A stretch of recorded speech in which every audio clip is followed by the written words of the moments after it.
जी, अस्सलाम वालेकुम। उम्मीद है कि आप तमाम दोस्त खैरियत से होंगे और आज का दिन भी ट्रेडिंग के हवाले से अच्छा गुज़रा होगा। एक और बैंकों का दिन था आज। बैंक्स की तरफ से परफ़ॉर्मेंस बहुत अच्छी चल रही है। हबीब बैंक ने भी आज जो है वो ब्रेकआउट दे दिया है। इसके साथ मिज़ान बैंक ने भी ब्रेकआउट दिया है। मिज़ान बैंक तो ख़ैर जो है वो फर्स्ट टाइम ब्रेकआउट की तरफ जा रहा है, नया से नया हाई बनाने के लिए। और एचबीएल की परफॉर्मेंस बहुत अच्छी थी। आज बैंक अल हबीब बहुत अच्छा चला। गुज़िश्ता 2-3 दिन से जो सिचुएशन चल रही थी बैंकिंग सेक्टर में, 2-3 सेशन से, बैंक अल हबीब में परफॉर्मेंस इतनी अच्छी नहीं थी। लेकिन आज उसमें हमें एक अच्छी मूव जो है वो देखने को मिली। हमारी भी स्विंग कॉल में था, यकीनन दोस्तों ने प्रॉफिट टेकिंग की होगी। 1650 पॉइंट्स जो हैं, वो आज मार्केट ने मज़ीद ऐड किए हैं। इसके साथ अगर हम सर्किट ब्रेकर की बात करें, तो कोई बड़ी कंपनी जो है, टाटा सीमेंट यकीनन कंसीडर किया जा सकता है। इसके अलावा पेस का भी आज एक और वो क्या कहते हैं जी, ब्रेकआउट था।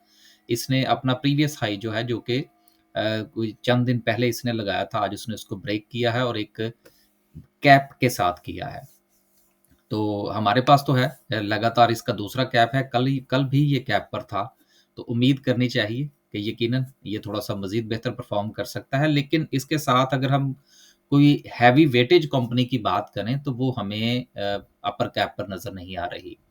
लोअर कैप की बात करें, तो कोई काबिल-ज़िक्र कंपनी मौजूद नहीं है। इसके साथ ओवरऑल मार्केट की जो सिचुएशन है, उसमें बैंकिंग सेक्टर जो है, वो पूरी तरह से हमें छाया हुआ नज़र आ रहा है। और सेक्टर वाइज़ बात करें तो सबसे ज़्यादा 1300 पॉइंट्स, तकरीबन-तकरीबन जितनी मार्केट आज पॉज़िटिव है, वो सारा का सारा जो बर्डन आप कह लीजिए या पार्टिसिपेशन कह लीजिए, वो कमर्शियल बैंक की तरफ से है। इसके साथ सीमेंट सेक्टर में कुछ परफ़ॉर्मेंस थोड़ी-सी बेहतर थी। टेक्नोलॉजी ने सिस्टम में आज सिचुएशन ठीक रही, उसने ब्रेकआउट देने की कोशिश की। इसके साथ पेल ने भी कोशिश की जो है वो ब्रेकआउट देने की और उसने भी अच्छा वॉल्यूम दिखाया, क्योंकि हम तो इन दोनों में ट्रेड कर रहे थे। हम पेल में भी ट्रेड कर रहे थे, इसके साथ सिस्टम में भी कर रहे थे। लेकिन उसके साथ आप देखेंगे सेलिंग प्रेशर जो है, वो जैसे ही कोई शेयर जो है वो एक अच्छे लेवल पर पहुँचता है, आप ट्रीट में देख लीजिए, उसमें भी सेलिंग प्रेशर बड़ा देखने को मिला। जैसे ही पेल ने ब्रेकआउट दिया, उसमें आपको 58 के बाद जो है उसमें बहुत ज़्यादा सेलिंग प्रेशर देखने को मिला। तो ये तो होता है, जिस वक़्त कोई शेयर जो है एक सर्टेन लेवल से ऊपर जाता है, तो फिर उसमें सेलिंग प्रेशर देखने को मिलता है। इसके साथ छोटे सेक्टर्स जो हैं, वो भी हमें परफ़ॉर्म करते हुए नज़र आए। सेज़ियो में बड़ा अच्छा वॉल्यूम था आज ऑटोमोबाइल्स में देखें तो। ओवरऑल आज जो है वो बड़े सेक्टर्स का दिन जो है वो कहा जा सकता है, जिसमें बैंकिंग सेक्टर जो है वो पहले नंबर पर है, उसके बाद सीमेंट सेक्टर है, लेकिन छोटे सेक्टर्स जो हैं वो आज हमें प्रॉफ़िट टेकिंग का शिकार नज़र आए। ये चीज़ होती है कि आप देखें, जिस तरह से अब आज बैंकिंग सेक्टर चला है, अब फ़र्ज़ करें कल या परसों जो है वो हम इसमें हमें अगर प्रॉफ़िट टेकिंग देखने को मिलती है और इसमें से कुछ चंद पॉइंट निकलते हैं, तो इसका ये मतलब नहीं होगा कि अब इस सेक्टर का बेड़ा गर्क हो गया। नहीं, वो जिस तरह से ये सेक्टर्स आज आपको प्रॉफ़िट टेकिंग का शिकार नज़र आ रहे हैं, उस तरह से यहाँ पर भी प्रॉफ़िट टेकिंग आएगी। ये हो नहीं सकता कि प्रॉफ़िट टेकिंग ना आए। अब गुज़िश्ता वीक में आप देखिए पीएसओ चला, अब पीएसओ में थोड़ी-सी प्रॉफ़िट टेकिंग है। तो इसका ये मतलब नहीं है कि अब पीएसओ का ट्रेंड जो है वो नेगेटिव हो गया। नहीं, ट्रेंड जो हो वो नेगेटिव होगा एक सर्टेन लेवल के बाद। आगे चलते हैं जी, कुछ खबरें हैं, उनको शामिल करते हैं। लास्ट पे आज जो है वो इंशाल्लाह आपके साथ एचबीएल का चार्ट जो है वो डिस्कस करने की कोशिश करेंगे। पहली खबर जो है वो आईएमएफ के हवाले से है, जो मैं अभी चंद दिन पहले आपसे गुज़ारिश कर रहा था कि हमारे पास जो आईएमएफ को दिखाने के लिए है वो फ्लड है। तो फ्लड हमने दिखा दिया है, तो 389 बिलियंस जो हैं वो इमरजेंसी फंड जो है उसके हवाले से रिलीफ पैकेज जो है वो आईएमएफ ने अप्रूव कर दिया है। इससे यकीनन जो सबसे ज़्यादा जहाँ पर ये पैसा खर्च होगा वो हमारे देहात हैं, जो कि सबसे ज़्यादा मुतासिर हुए थे। तो उसके बाद हमें उम्मीद करनी चाहिए कि हमारी एग्रीकल्चर जो है वो वापस आएगी। तो उसके साथ ही जिन सेक्टर्स का ताल्लुक एग्रीकल्चर के साथ है, उसमें भी हमें बेहतरी आती हुई नज़र आ सकती है।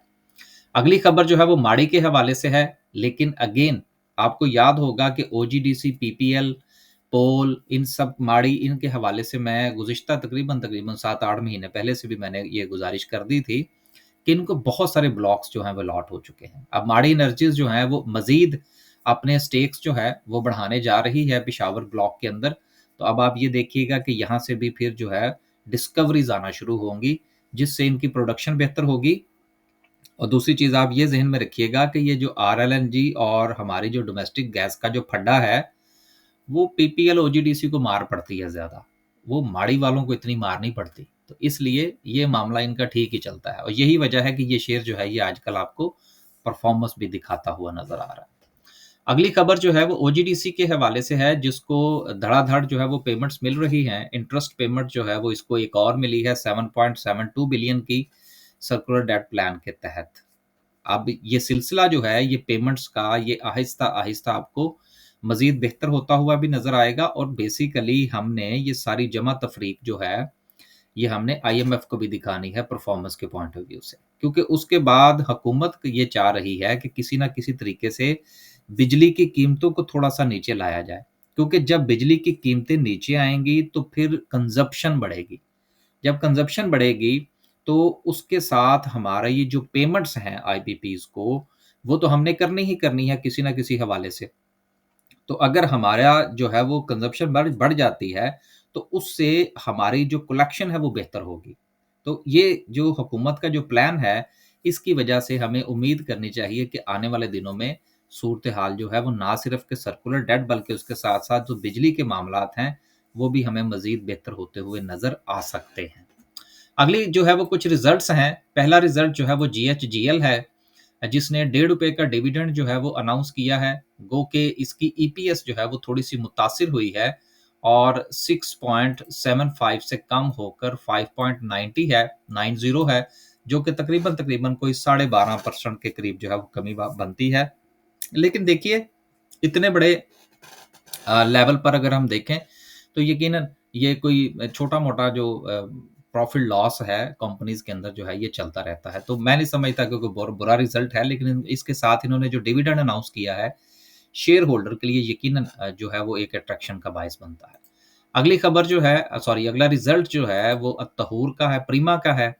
अब इसका आप देखें कि रिज़ल्ट जो है वो 1.62 से यानी कि तकरीबन को 50% का इंक्रीज़ जो है वो इसकी हमें ईपीएस के अंदर जो है वो नज़र आ रहा है। लेकिन चूँकि ये पहले ही बहुत परफ़ॉर्म कर चुका था, ऊपर का अपना एक बहुत बड़ा हाई लगा के वापस आ चुका है, तो इसलिए हो सकता है कि ये जो मुमकिना तौर पर जो 50% का हमें यहाँ पर इंक्रीज़ नज़र आ रहा है, वक़्ती तौर पर हमें इस शेयर के अंदर रिकवरी नज़र आए। लेकिन अगर ये कहा जाए कि ये वापस अपने उस हाई की तरफ चला जाएगा इस रिज़ल्ट की बुनियाद पर, तो मेरा ख़्याल है कि ये कहना जो है ये अभी कम अज़ वक़्त होगा। क्योंकि शेयर का जो अभी लेवल के ऊपर जो सेंटिमेंट है, वो बहरहाल अभी नेगेटिव है, वो पॉज़िटिव नहीं हुआ अपना ऊपर का चक्कर लगाने के बाद। लेकिन रिज़ल्ट बहुत अच्छा है और इससे हमें उम्मीद करनी चाहिए कि जो लोग इसमें फँसे हुए हैं, वो यकीनन इससे निकलने की कोशिश करेंगे।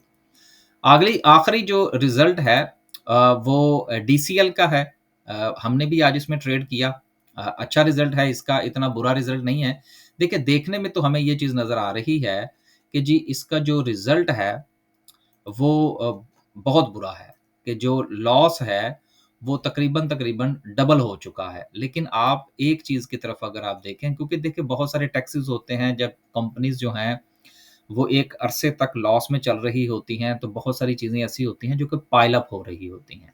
हाँ, अगर आप इस चीज़ को देखें जो कि loss and profit before income tax है, तो इसके अंदर आपको बहुत बड़ी बेहतरी नज़र आ रही है। चूँकि सीमेंट सेक्टर जो है वो ओवरऑल बहुत ज़्यादा फ्लरिश कर रहा है। उनके प्रॉफिट्स बढ़े हैं, सेल्स बढ़ी हैं और आने वाले दिनों में जो कि पोर्ट कासिम के हवाले से जो हमने पिछले दिनों खबर शामिल की थी कि एक्सपेंशन हो रही है सीमेंट की एक्सपोर्ट को बढ़ाने के लिए। तो उस पॉइंट ऑफ व्यू से अगर आप देखें तो ये जो लॉस एंड प्रॉफिट के हवाले से जो ये मैंने जो अंडरलाइन किया है कि इसका जो प्रॉफिट एंड लॉस जो है वो बिफोर इनकम टैक्स है, इसमें प्रॉफिटेबिलिटी बहुत बेहतर हुई है। सो इसलिए हमें उम्मीद करनी चाहिए कि इसका जो नेक्स्ट रिज़ल्ट आएगा, उसमें आपको बेहतरी नज़र आएगी। ना सिर्फ़ कि इस क्वार्टर की बुनियाद पर जो कि ये चल रहा है, ये जब ख़त्म होगा तो फिर इसका इम्पैक्ट आएगा, बल्कि इसके साथ-साथ ओवरऑल सेक्टर का जो इम्पैक्ट है पॉज़िटिव, वो भी आपको इस शेयर के ऊपर नज़र आ रहा है। मकसद इसके ऊपर कुछ ज़्यादा ज़ोर देना नहीं है, सिर्फ़ इस 2 चीज़ों को कंपैरिज़न देना था कि आफ्टर टैक्स जो है वो यकीनन काफ़ी सारी चीज़ें होती हैं जो प्रीवियसली पेंडिंग चली आ रही होती हैं। उसका भी इन्होंने जो है वो साथ में क्लैरिटी करनी होती है जिस तरह से हमारी हुकूमत जो है वो सर्कुलर डेट को ख़त्म करने के चक्कर में है। तो इसी तरह से कंपनीज के हवाले से भी कुछ डेट्स वगैरह होते हैं, कुछ इनकम टैक्स चल रहा होता है, कुछ लेवीज चल रही होती हैं, वो दीगर मामलात होते हैं जिनको जैसे ही ये प्रॉफिट में आए तो फिर इनको पे करना होता है। सो ये मैंने सिर्फ आपसे गुजारिश करना थी कि जब आप इसका रिजल्ट देखें तो इस चीज़ को आप ज़रूर कंसीडर कीजिएगा, तो आपको डिसीजन लेने में आसानी होगी। आखिर में डिस्कस करते हैं जी आज की कैंडल को। कैंडल से पहले एचबीएल का चार्ट ज़रा आपके साथ अगर हम डिस्कस कर लें, उसने आज जो है वो अच्छा ब्रेकआउट दिया है, और चूँकि हमने इसको बाय किया था यहाँ पर, जब ये 250 252 रुपए के ऊपर था, ये 2 दिन पहले की बात है, तब हमने इसको बाय किया था। सो यकीनन चूँकि गो के हमारी जो कॉल्स डे की भी होती हैं, ड्यूरिंग द डे हम लेते हैं, तो उसके बाद अगले दिन जो है वो उनके लेवल्स हम जो है वो शेयर्स के जो है वो दोस्तों के साथ शेयर कर देते हैं, ताकि अगर किसी ने कीप करना है तो वो उसको कीप करे, जिसने उसमें से एग्जिट लेना है वो एग्जिट ले जाए, और अगले दिन जो है वो हम फिर तो नए शिकार की तलाश में निकलते हैं या शिकार होने की तलाश में निकलते हैं क्योंकि मार्केट में दोनों चीज़ें चलती हैं। आज हमें ओजीडीसी ने बड़ा तंग किया, लेकिन उसके साथ-साथ पेल में ट्रेड हमारी अच्छी रही, हमारी सिस्टम में ट्रेड अच्छी रही, बीओपी में ट्रेड हमारी अच्छी रही। इस सूरत डीसीएल में हमारी ट्रेड जो ठीक थी, पेल में ट्रेड हमारी अच्छी रही। तो चलता है, कोई बात नहीं, सिलसिला इस तरह से।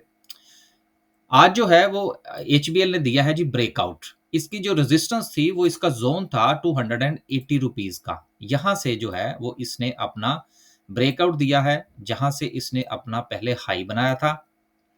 वॉल्यूम इसको मुकम्मल तौर पर सपोर्ट कर रहा है, और लगातार जो लगने वाला वॉल्यूम है, अगर गुज़िश्ता 5 सेशन का अगर आप वॉल्यूम देखें, तो वॉल्यूम जो है वो अपने इस ट्रेंड को मुकम्मल तौर पर सपोर्ट करता हुआ नज़र आ रहा है। तो हमें उम्मीद करनी चाहिए कि ये अराउंड को 320 से 325 तक का जो इसका हाई है, ये इसको हिट कर सकता है। लिहाज़ा जिनके पास है वो अपना-अपना फैसला करें, हम किसी को रिकमेंड नहीं कर रहे, सिर्फ़ ब्रेकआउट के बाद का लेवल जो है वो आपके साथ शेयर कर रहे हैं। आज की कैंडल को, कैंडल के पॉइंट ऑफ व्यू से कल हमने आपसे गुजारिश की थी कि देखते हैं कि मार्केट जो है वो किस तरह से परफॉर्म करती है। अब इस वक्त मार्केट के पास जो रेजिस्टेंस है वो एक तो ट्रेंड लाइन की रेजिस्टेंस बन रही है, लेकिन अगर हम इसको वक्ती तौर पर इग्नोर भी कर दें तो नेक्स्ट मार्केट के पास जो लेवल बनता है वो 167,000 का जोन है, जिसको कि मार्केट रेजिस्ट कर सकती है। आज मार्केट ने ट्रेंड लाइन के करीब जाने की कोशिश की, लेकिन उसके बाद मार्केट को सेलिंग प्रेशर का सामना करना पड़ा। लिहाजा